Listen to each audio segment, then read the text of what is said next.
Bienvenue! Devant moi, j'ai la Suunto Race S et je vais vous montrer quelques astuces que vous pouvez utiliser sur cette montre. La première chose que je veux vous montrer, ce sont les raccourcis du bouton supérieur et du bouton inférieur. En gros, si vous êtes sur l'écran d'accueil, c'est-à-dire le cadran actuel de la montre, vous pouvez appuyer longuement sur le bouton supérieur ou inférieur pour effectuer l'action de raccourci.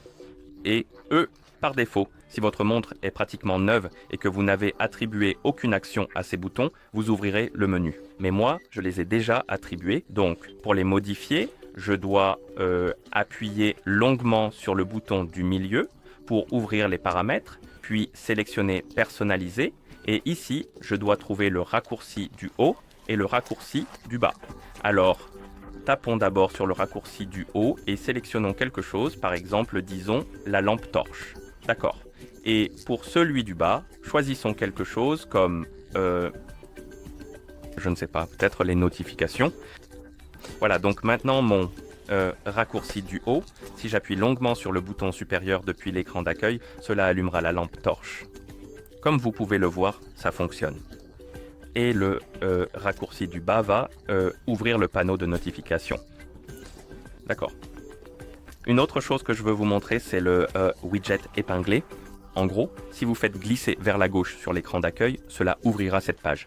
Ceci est le widget épinglé et vous pouvez le remplacer par autre chose. Actuellement, j'ai les notifications, mais vous pouvez le changer. Et pour faire cela, vous devez appuyer longuement sur le bouton du milieu pour ouvrir les paramètres, sélectionner personnaliser, puis faire défiler la liste vers le bas, trouver le widget épinglé, appuyer dessus et maintenant choisir le widget dans la liste. Par exemple, je vais sélectionner le panneau de contrôle et cela me permettra d'accéder au panneau de contrôle très rapidement en faisant glisser vers la gauche sur l'écran d'accueil ou en appuyant sur le bouton du milieu depuis l'écran d'accueil. Et voilà, vous pouvez attribuer n'importe quel widget de cette liste, ce qui vous permet d'accéder rapidement à un widget ou à une information. En gros, d'accord. Une autre chose que je veux vous montrer, c'est comment activer et désactiver le son des boutons. Donc en gros, si vous appuyez sur le bouton, la montre émettra un bip. Par défaut, il sera désactivé, mais vous pouvez l'activer si vous le souhaitez. Et pour cela, il faut appuyer longuement sur le bouton du milieu, sélectionner Général, faire défiler vers le bas, trouver Sounds, appuyer dessus, puis appuyer sur Sounds et vous pouvez choisir Tout activer. Et si vous sélectionnez Tout activer, les bips pour les boutons seront activés. Si vous sélectionnez bouton désactivé, cela désactivera les bips des boutons, mais tout le reste restera activé, comme les alarmes, les notifications, etc. Mais vous pouvez aussi tout couper complètement en sélectionnant tout désactiver si vous le souhaitez. Et bien sûr, une fois que vous avez terminé, vous pouvez appuyer plusieurs fois sur le bouton retour pour revenir à l'écran principal de la montre. Une autre chose que je veux vous montrer, c'est la couleur d'accent du cadran de la montre et des widgets, ou plutôt des complications, sur le cadran. Pour cela, il faut maintenir le bouton du milieu enfoncé pour ouvrir les paramètres, sélectionner personnaliser, et ici nous avons couleur d'accent. On peut donc appuyer dessus et choisir par exemple cuivre. Et si vous revenez maintenant au cadran de la montre, la couleur d'accent devrait avoir changé comme vous pouvez le voir. Et pour les complications, c'est pratiquement la même chose. Sélectionnez personnaliser, puis trouver les complications et appuyez dessus. Ici, nous pouvons changer les widgets sur notre cadran de montre.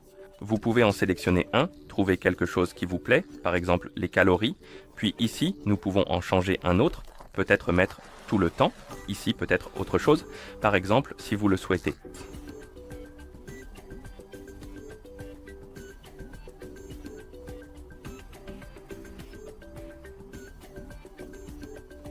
D'accord. Et ensuite, nous pouvons appuyer sur le bouton du milieu pour appliquer les modifications. Non, je pense que c'est le bouton retour pour appliquer les modifications. Oui, c'est le bouton retour. D'accord. Et la dernière chose, alors, c'est le M... comment ça s'appelait déjà? Je crois, si je me souviens bien, que c'est le verrouillage des boutons. Oui, le verrouillage des boutons, oui. Donc en gros, disons que vous voulez verrouiller les boutons de votre montre pour éviter d'appuyer dessus par erreur et par exemple arrêter votre entraînement ou faire autre chose qui serait causée par une pression accidentelle sur un bouton et vous pouvez le faire en appuyant longuement sur le bouton du milieu. Non, non, pas le bouton du milieu, désolé. Il faut appuyer sur le bouton du bas pour ouvrir le panneau de contrôle, puis vous pouvez faire défiler le panneau de contrôle, trouver l'option de verrouillage des boutons, appuyer dessus, et maintenant, les boutons seront verrouillés. Donc, en gros, si vous essayez d'appuyer dessus, il sera indiqué que c'est verrouillé, donc vous ne ferez rien en appuyant dessus par erreur ou par inadvertance. Désolé. Et si vous voulez déverrouiller les boutons, il faut appuyer longuement sur le bouton du bas, comme ceci. Vous verrez le message de déverrouillage et maintenant les boutons devraient fonctionner. Et c'est à peu près tout. Merci d'avoir regardé. Si vous avez trouvé cette vidéo utile, pensez à vous abonner à notre chaîne et à laisser un like sur la vidéo.